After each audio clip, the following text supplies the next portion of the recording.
I never thought that a random decision on a chilly autumn evening would change the way I see the world, life and death alike. I was sitting with my friends, Josh and Emma, in a small cafe on the outskirts of Manchester. We were sipping heavy English tea, exchanging stories about abandoned places we had visited. Outside, the fog was crawling slowly over the empty streets, wrapping everything in silence. Josh leaned forward with a sly grin and said, "I heard about an old cemetery on the edge of the city, abandoned since the war. They say people still hear voices there after midnight." Emma chuckled softly. "Voices? Probably foxes or the wind. You two love exaggerating things."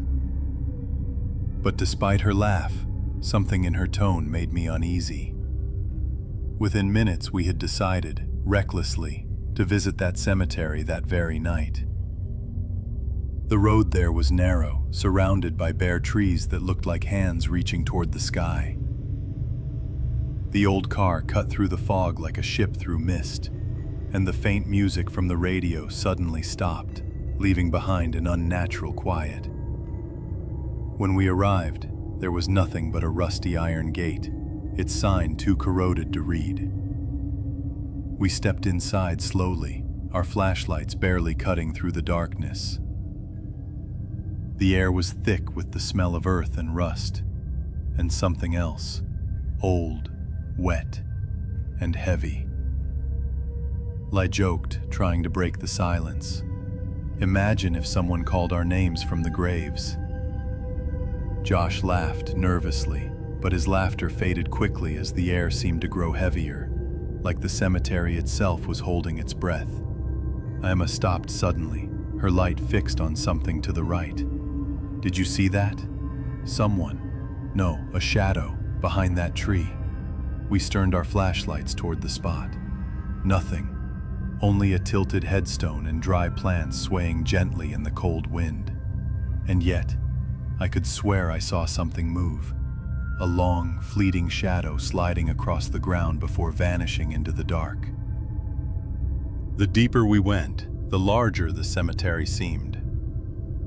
Old gravestones stood close together, most of the names eroded by time, some sinking into the earth.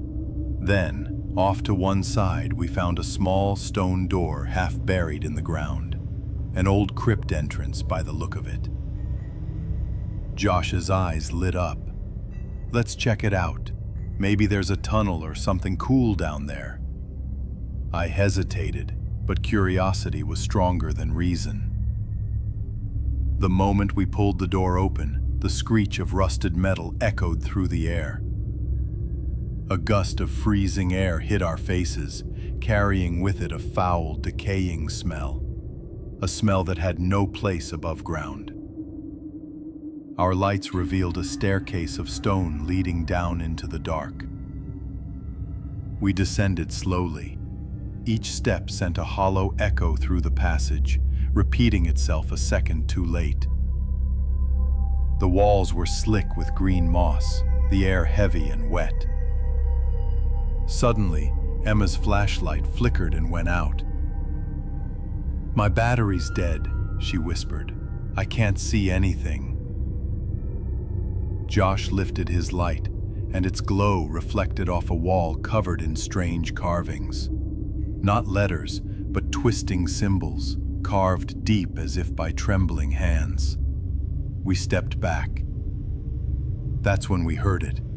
A slow, heavy breathing coming from deeper within the tunnel. Not ours, something else. I whispered, "Josh, do you hear that?"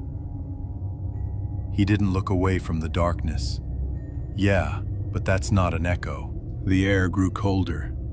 Then, Josh's flashlight went out, and we were swallowed by total darkness. Something moved across the floor, dragging, scraping stone. Then, close to my ear, a whisper breathed. "Why did you come?" Emma screamed. She tried to climb the stairs, but the stone door slammed shut above us, shaking dust loose from the ceiling. I fumbled for my phone, turned on its light, and froze. There, on the wall, was a handprint, small, wet, and fresh, as if someone had just pressed it there. We pounded on the door until it finally gave way, bursting open with a sound like a sigh from the earth itself. We ran through the graveyard, tripping, gasping, not daring to look back. The cold air sliced through us, and the fog thickened until we could barely see each other. When we reached the gate, I turned to look behind, but the cemetery was gone. There was only a silent forest stretching endlessly, as if the place we had just escaped had never existed. The next day we returned under daylight. There was nothing, just an empty field and bits of rusted metal half buried in the soil. No graves, no gate, no trace of stone. Even the old maps showed nothing there. Since that night, sleep has become a stranger. Every time I close my eyes, I hear that cold whisper again. Why did you come? And sometimes, when I look into the mirror, I see behind me a shadow, still and silent, waiting. If you dare to stay in the realm of horror, subscribe and share this video. The dark stories are far from over.